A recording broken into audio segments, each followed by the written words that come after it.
Before we proceed to meditate on the Word of God, shall we close our eyes and prepare our hearts to seek the face of the Lord?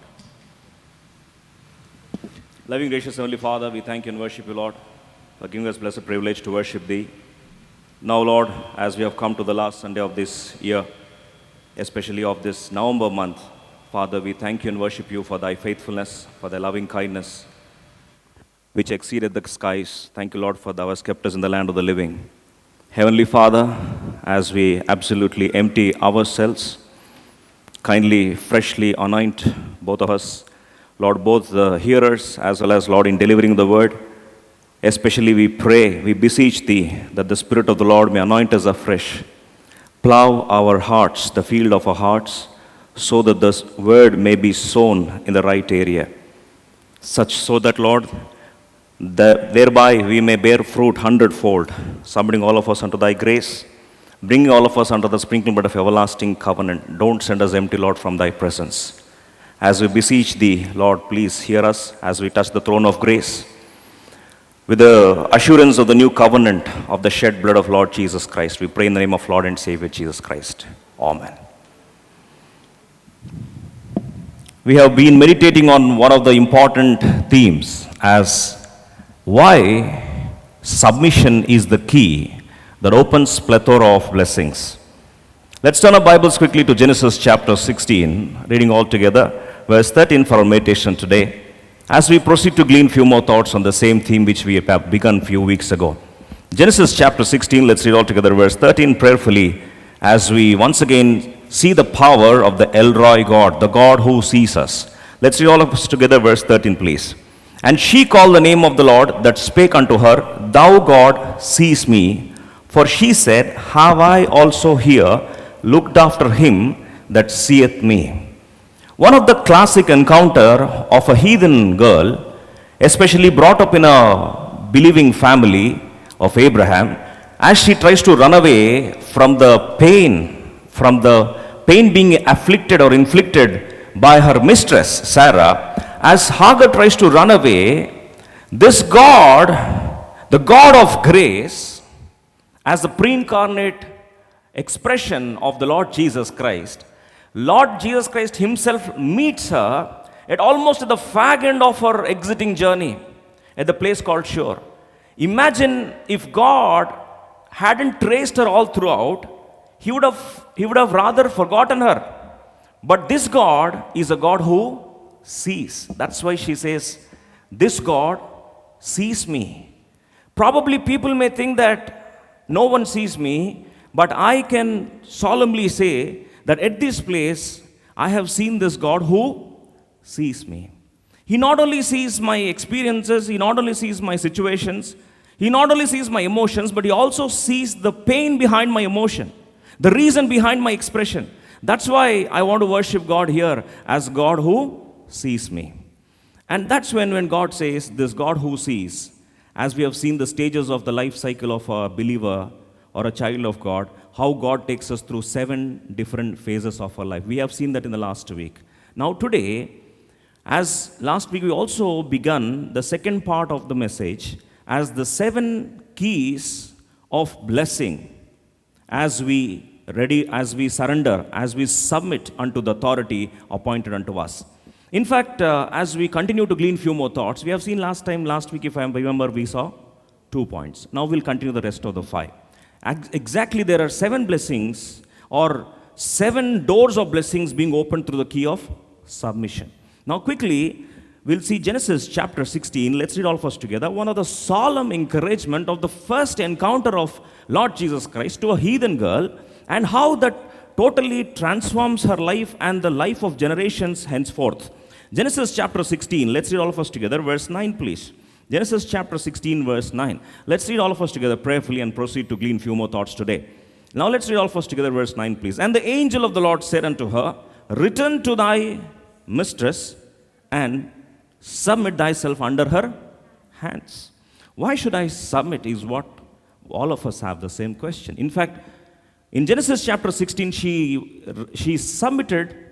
She was ready to go and submit unto the authority of Sarah.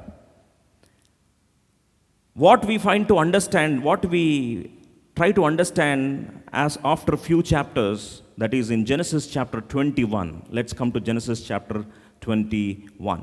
What a pitiable situation this is, and humanly speaking, all of us would surely condemn her decision to go and submit back, as we feel from the human perspective that that was a categorical mistake. But how the Word of God encourages each one of us as we read between the lines today. Genesis chapter 21. Reading all of us together, verse 10 and 11 quickly, please. Genesis chapter 21. Reading all of us together, verses 10 and 11 prayerfully. 10 and 11. Wherefore she said unto Abraham, cast out this bondwoman and her son, for the son of this bondwoman shall not be heir with my son, even with Isaac. And the thing was very grievous in Abraham's sight because of his son. Now verse 12. This is being enforced and approved by God himself. Now we see verse 12. And God said unto Abraham, all of us together, let it not be grievous in thy sight because of the lad, and because of thy bondwoman. In all that Sarah hath said unto thee, hearken unto her, for in Isaac shall thy seed be called. Can God, who encouraged her to go and submit in Genesis chapter 16, be so cold-blooded in Genesis chapter 21 to kick her away as per the command of Sarah? How can God do this? This is what all of us have a question.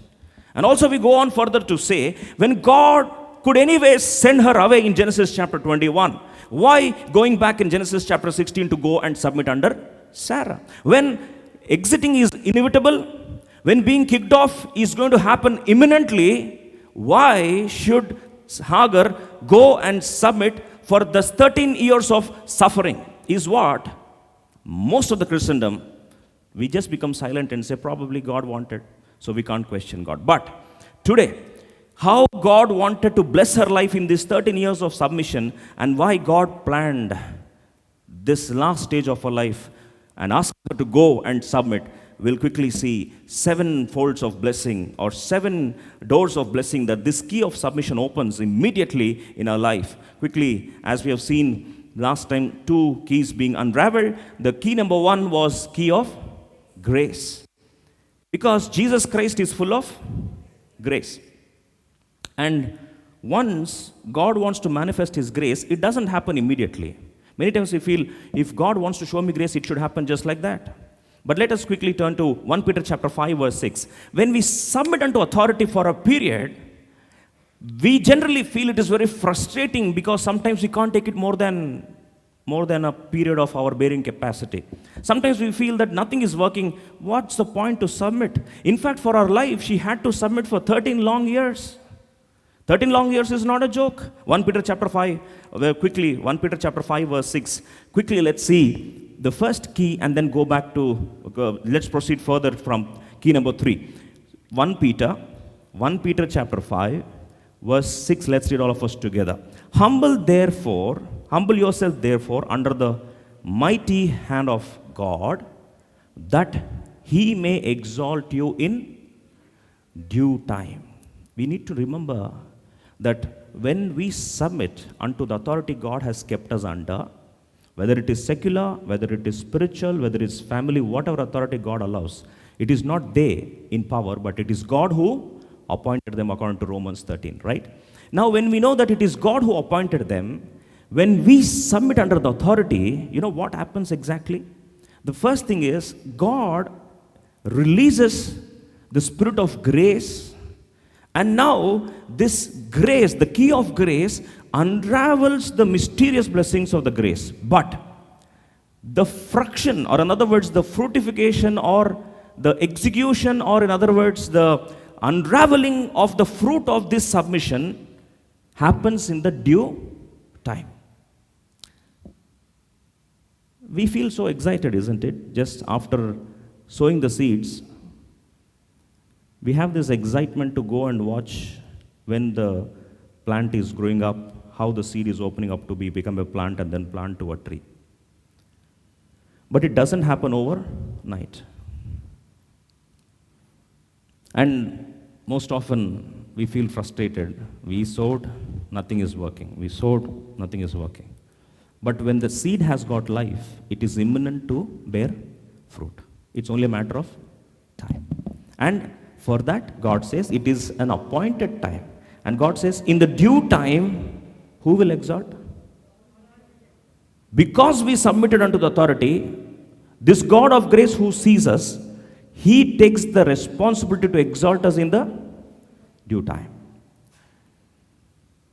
And that time is what matters, because we feel frustrated before the fulfillment of the promise. Before the due time itself, we break. Before the due time itself, we say that's enough is enough, and we quit. And that's when God says we need to have the truth, and the truth will set us free. Secondly, the number one was key of grace. Secondly, the key of profit. How many of us want to have our lives to be profitable? All of us. In fact, world runs after profit. Business runs after profit. Will anyone venture to go into business where there are losses? No fool will ever try. We all want our businesses to be profitable, our life to be profitable, our ministry to be profitable, our prayers to be profitable. You name it, we want profit in every area, every facet of the life that we are venturing into, isn't it? And Bible says it very clearly, for Hagar, if her life has to be profitable, if there has to be dividends of profitable outcome, Bible says it very clearly, Hebrew chapter 13 verse 17. God appoints certain people as authority in our life, in our spiritual area, in our secular area, in our business area, wherever it is, in our family sometimes. Yes, God appoints parents as our authority. Sometimes God appoints certain bosses as our authority. We might not like them. In fact, sometimes the teachers, God appoints them as an authority. We don't like to be under them. And going further, God appoints shepherds as spiritual authority over us. And when God appoints shepherds as spiritual authority over us, it is such a serious thing, both vice versa I'm talking about, not only on the part of the church, but also on the part of the shepherd. Yes, shepherd is accountable to submit every sheep, in other words, every member of the church, every person in the flock, and he or she has to give account unto the chief shepherd on the day of judgment, specifically about everyone. Do you know how serious it is? Suppose, imagine you are team leader and there are 5 people under you, and your boss asks you to be accountable about those 5. How much of botherance it would lead to? Imagine to give account about 5 people is such a difficult task. The God who appointed the chief shepherd appointed the shepherds so that these shepherds are supposed to give account about the flock. In fact, Hebrew chapter 13 verse 17. So thereby, their prayers, their ministry, whatever they do, God takes a charge from them as well. But at the same time, the flock, as the believers, we are supposed to submit unto the authority of the shepherd. And when we grieve it, sometimes, it feels very irritating when we were very much trained or tuned to give our submission, to allow ourselves to be submitted only when the authority figure seems to be very authoritative. This is where the key is. If authority figure is so authoritative and ferocious and very impacting, then obviously we have the spirit of submission. That's called passive submission. Whether we like it or not is a different story, but we tend to submit. But if the authority figure seems to be not in position of such impact, or let's say age factor, or whatever may be the other reasons, humanly speaking, we simply try to take things for granted. That's why Hebrew chapter 13 verse 17, let's read quickly please. Obey them that have the rule over you, and submit yourself, for they watch for your souls, as they that must give account, that they may do it with joy and not with grief, for that is unprofitable for you. Let me tell you these lines. If your shepherd is grieving over you, whatever you do, things become unprofitable. Don't let the prayers of your shepherd become a hindrance for God, that God doesn't answer them just because you have hurt the shepherd. Then you might say, how is this shepherd concept related to Hagar? That's where we all know that Abraham, as we all know, in the context of Abimelech, God says him that, Abimelech, this is what you have done to Abraham. You might probably think Abraham seems to be a normal person. He probably is a rich man, but you also need to understand that he is a prophet. So now go and he will pray for you. When he prays for you, Genesis chapter 20 verse 7. Now when he prays for you, then you will start bearing fruit. Till then God made them barren. Barren in the sense, no fruit at all. No fruit at all, absolutely. Now therefore restore the man his wife, for he is a prophet. He shall pray for you, and thou shalt live. Now the point is, why should this prophet pray for Abimelech, and then how God is going to answer the prayers of Abraham, and how God is going to bless Abimelech and the wombs of all the members of the family? If you and I were in Abimelech's position, I would rather say, Lord, you are directly talking to me. Why should I need this mediator in between? Do I need him? That's when God taught even Abimelech the spirit of submission, and then he started bearing fruit, and all the members of the family were blessed. So also God made Hagar to exercise the spirit of submission, and thereby she submitted to whom? Abraham. And who is Abraham, by the way? Prophet. Now when Abraham prayed, he made only one prayer. What did he pray? Lord, let my son Ishmael, let this child be before your presence. Now when the small prayer, it became so mighty, powerful, that how did God answer that prayer? We all know pretty much that Genesis chapter 25 goes on to say that he was so much blessed that Genesis chapter 17, in fact, let's turn to Genesis chapter 17 as he makes prayer in verse 18. And Abraham said unto God, oh, that Ishmael might live before thee. See, hundreds of people praying and an anointed man praying has a lot of difference. Don't equate the prayers of Abraham with the prayers of all other believers. Abraham is an anointed man, so when he prays, that prayer becomes mighty, powerful. Rest of the others are also prayed, probably.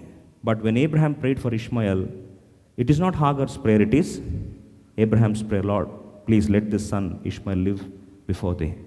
And what did God say? Verse 20. And as for Ishmael, now God says, I have heard thee. I have heard thee. Behold, I have blessed him. I will make him fruitful, and will multiply him exceedingly. 12 princes shall he beget, and I will make him a great nation. 12 princes. You count and see exactly the word. 12 powerful nations, very wealthy nations. You understood regarding whom I'm talking. You can count and see. You can later go on Google and see. 12 powerful, richest nations.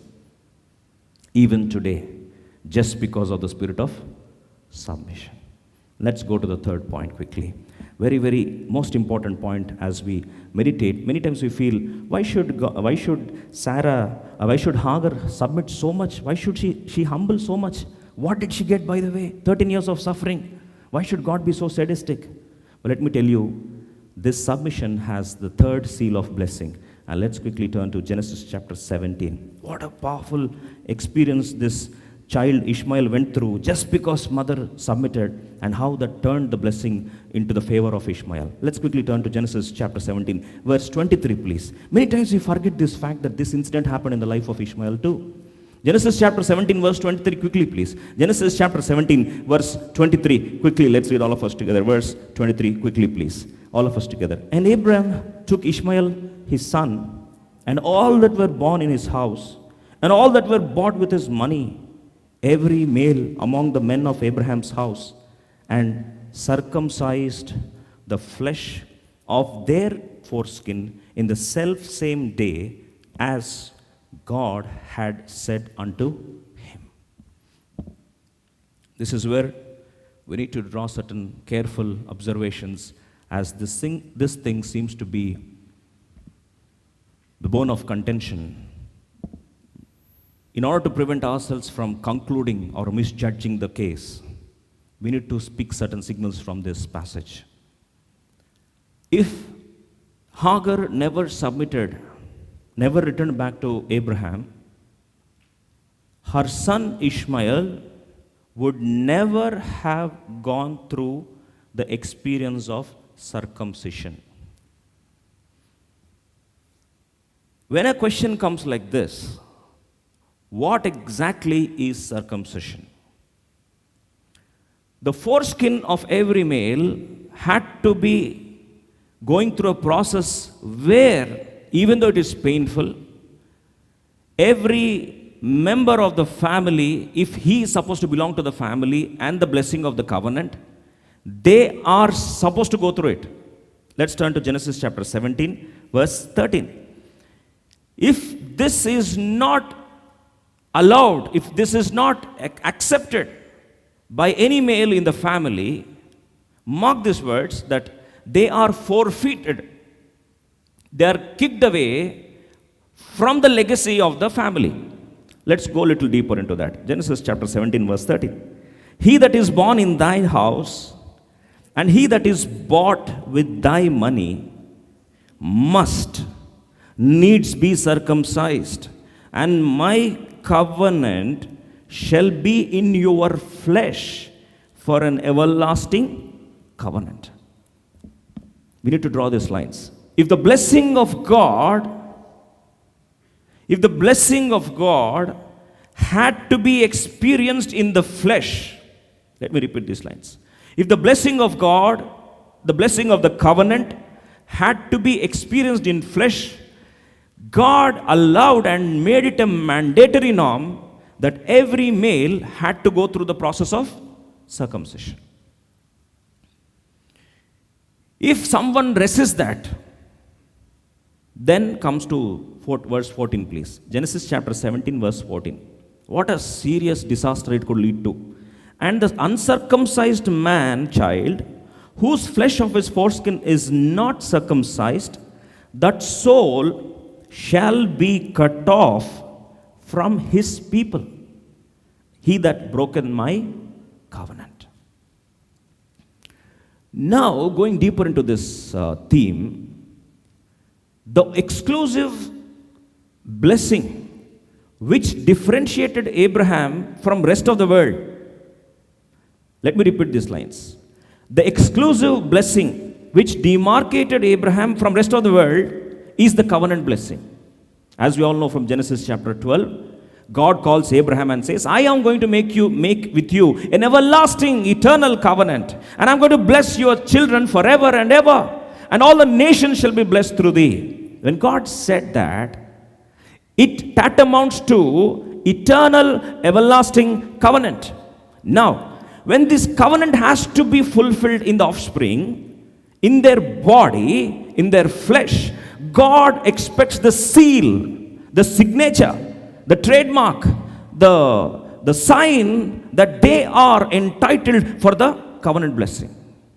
In the process, Ishmael, if at all, he tried to run away just because her mother couldn't take any more spirit of submission in her life. If she tried to run away, Ishmael would have been forfeited forever from this promise of eternal covenant. Then we might get a question. Does it mean that even Ishmael also is a part of eternal covenant?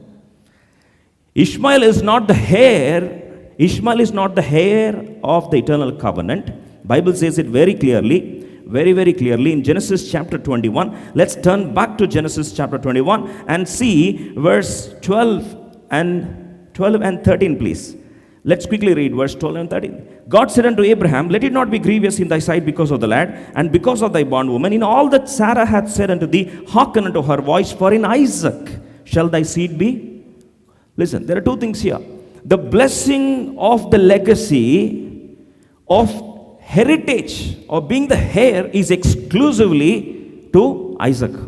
But the passive, the overarching blessings outside the legacy of heritage, just because someone belonged to Abraham's legacy indirectly, or being brought up in the house of Abraham just because of being a bond slave or because of a servanthood, they are also entitled they are also entitled for some of the blessings of the covenant. But that does not mean the blessings of the heritage. The blessings of the heritage are exclusive to Isaac. But the rest of the blessings, the other blessings, the overfeining blessings, or in other words, overarching blessings we call them, those blessings can be entitled to be executed in those members of the family. In other words, the borrowed family, because of being purchased into the family, or because of being accepted into the family, or whatever may be the reasons. But they too are entitled for the blessings, except the blessings of being heir of the according to everlasting covenant, eternal covenant. Rest of the blessings of the covenant, they are entitled for that, except provided they go through the process of circumcision. What a change in the fortunes of this child Hagar, this child Ishmael, just because of spirit of submission. You know why God gives the promise? Later on we'll see in Deuteronomy chapter, let's quickly turn to Deuteronomy chapter 11, verse 26 and 28. Quickly please. We'll see this, that in our lives, God checks the seal of covenant. Yes, the seal of covenant transforms our life. Not only life of us, but life of the entire family, generations henceforth. Deuteronomy chapter 11, verse 26 and 27 and 28. We'll read all of us together, please. See, there is blessing versus curse. Just because of being stiff-necked, a child is going to lose the blessing and going to inherit the curse. And this, what I call the differentiating signature or a differentiating demarking lines, is what God wanted Hagar to learn. And that's what exactly is Deuteronomy chapter 11, verse 26. And Moses gives the command to the children of Israel. And what beautiful mystery it is. Let's read all of us together. Behold, I have set before you this day a blessing and a curse. A blessing if you obey the commandments of the Lord your God, which I command you this day. Verse 28. And a curse if you will not obey the commandments of the Lord your God, but turn aside out of the way which I command you this day, to go after other gods which you have not known. God says, I am going to bless you if you obey my commandment, and if you resist this commandment, it goes without saying, it is going to be inherent curse. But now you see, Deuteronomy chapter 10, we'll go to the previous chapter. Deuteronomy chapter 10, reading verses 12 and 16, please. Deuteronomy chapter 10, reading verses 12 and 16, quickly. Deuteronomy chapter 10, verse 12. Let's read all of us together. And now, Israel, what doth the Lord thy God require of thee, but to fear thy God, to walk in all his ways, and to love him, and to serve the Lord thy God with all thy heart and with all thy soul. Verse 16, please. What is that loving the Lord with all our heart and with all our soul? It's very simple, single line statement in verse 16. Let's read all of us together. Circumcise, therefore, the foreskin of your heart, and be no more. Let's read all of us together. This is the key for the message today. Let's read all of us together. Circumcise, therefore, the foreskin of your heart, and be no more stiff-necked. If Ishmael had to go through the physical circumcision, his mother had to go through the mental circumcision. What is mental circumcision? Mental circumcision in one line, or psychological circumcision in one line, is to forfeit the self and to accept the spirit of submission and to humble. And that's what opens the door of blessings. Lord says, be not stiff-necked in your heart. Therefore God says, circumcise therefore the foreskin of your heart, and be no more stiff-necked. If you obey, let me tell you, all these blessings are going to overtake one another. If you don't obey, there is before you a choice to make between blessing and curse. It goes without saying, when God told Hagar to go and submit, she made a choice to own blessing but not curse. And one that decision changed her destination. And one such fortitude of humility changed her fortune forever. And now the child obeys this, goes through the spirit of circumcision. Understand, according to the Mosaic law, circumcision has to be made right after the male child is born. Sometimes 8th day, like that. But Isaac had the fortune of being circumcised when he was still young. It's not that painful. But Ishmael, after 13, 14 long years, and it's very painful, but still he had the spirit of submission. Where did he learn from? How did he get it? Who taught him? Who can be the best teacher? At least mothers, you have that privilege to answer it straight away. At least if fathers are not accepting, at least mothers can accept that. Who is the best teacher or the first teacher? No doubt about it, it is mother. Unequivocally, it is absolutely the mother who is the first teacher. But who taught Ishmael? Father taught him. Father said, come on, today circumcision. Probably he might have gone to mother, mother, what should I do? Just shut up and go and obey. That's what I learned 13 years back, and that's what made me to be here today. You to go and obey. Mom, don't you think it is going to be painful? Mom might have said, don't ask me all that stupid questions. Whether it is painful or not, even it was painful for me to circumcise my heart. And it was very painful, yes. I was still young that time, and you are not born that time. And when God told me to go back and submit, it was so unbearable. But I just shut my mouth and obeyed God, and today it became a blessing. I just want you to do that. When mom said, son probably might have said, when mom, you said, I know how much you love me. Let me obey. He goes without saying now, when he obeyed that, God opened the doors of blessing for the child. Before we close this, if disobeyed, what is going to be the consequence? Genesis chapter 17 verse 14. What is going to be the consequence?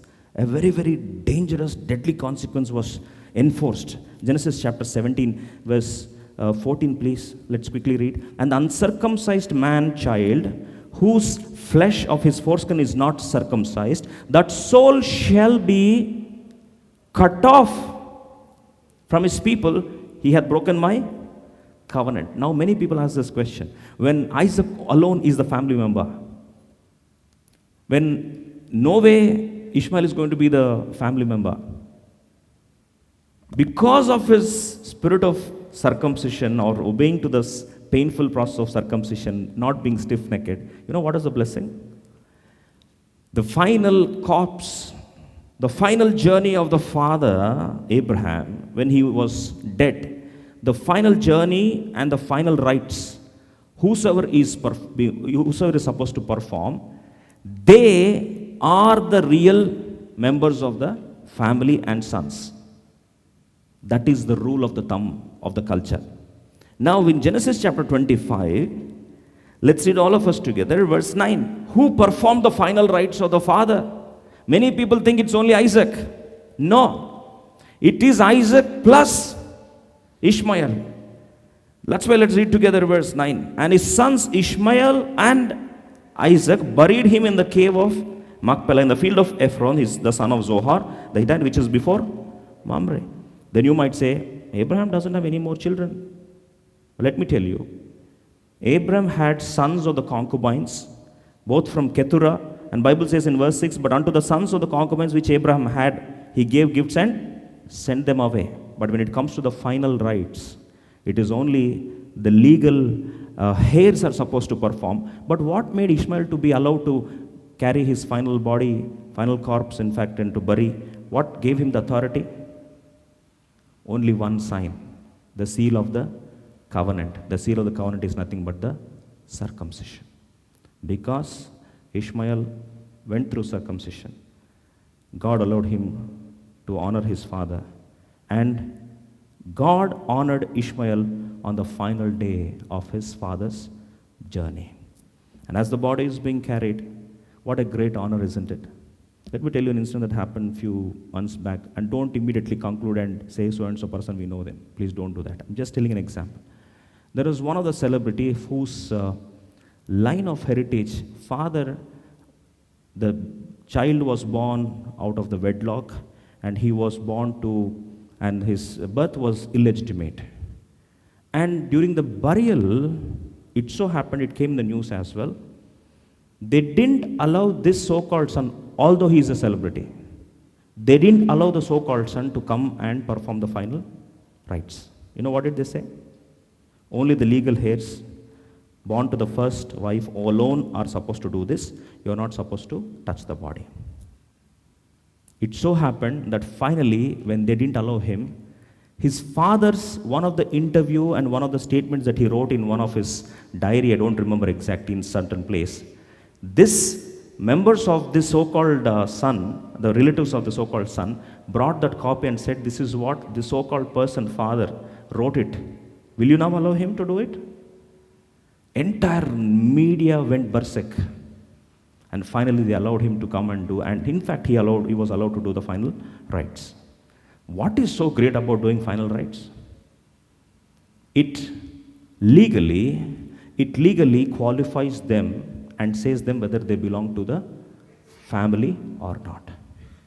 And one such spirit of submission on the part of mother opened the doors of blessing of the seal of covenant in the family of Ishmael forever and ever. Instead of curse, they got a blessing. The question today is, it might seem very simple, but that spirit of submission of Hagar changed the fortunes of generations forever. Today, the generations, nations are blessed just because of the spirit of submission, leading to the spirit of circumcision and leading to the spirit of blessing. Let's close our eyes and take part in the Lord's table. We have seen three keys that the submission opens. Key of grace, key of prophet, and thirdly, key of covenant seal. Covenant seal matters a lot. Physically, if blessing has to be experienced by a son or a daughter, let me once again encourage you, wherever you are kept, you have to learn the spirit of submission. Spirit of stiff-neckedness and spirit of rebellion will take you towards curse. It goes without saying. Don't encourage the spirit of rebellion in your life, dear brother and sister. With authority figure God had kept you under. It could be your parents, it could be your spiritual authority of God's servants, or pastors, or shepherds God gave over you, who are teaching you, who are feeding you, who are praying for you. Or it could be in a business world, your boss, your teachers, your madam, probably even they may be torturing you, whatever may be the pain, but God wants you to learn the spirit of submission. And thereby, it's a sign of circumcision that we are ready to submit against the spirit of being stiff-necked and rebellious nature. And thereby it opens the doors of blessing for our life. Do you want this blessing? You cannot go against scriptures and expect blessing of God. Today, being children, as a son, as a daughter, you're so rebellious against your father and your mother. Let me tell you, it becomes a curse for you. You're so rebellious against the servants of God. You backbite them, speak behind them. So you have a spirit of right trial rebellion against them. It becomes a curse for you. A covenant seal is being broken. Don't ever do that. May we have the spirit of submission and may we honor our God as we submit to authorities God has kept us under. Whether you're father, whether you're mother, whether you're servants of God, whether you're pastor, whether you're shepherd, whether you're boss, whether you're where you're working under, let's have the spirit of submission. Wife unto husband, husband unto the authority of God. Do you have this? The spirit of submission is a seal of covenant blessing.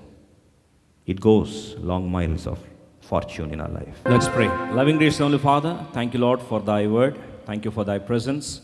Thank you, Lord, for giving us privilege to worship thee and glorify thee. Thank you, Lord, for thou hast touched us through thy word which thou hast planned for us. Father, we pray that every member of the family represented here, we pray, Lord, that the seal of the covenant blessing, the seal of the blessing, Lord, may always be seen in our hearts as we are ready to circumcise the foreskin of our heart. Deliver us from the spirit of rebellion. Deliver us from the spirit of being stiff-necked.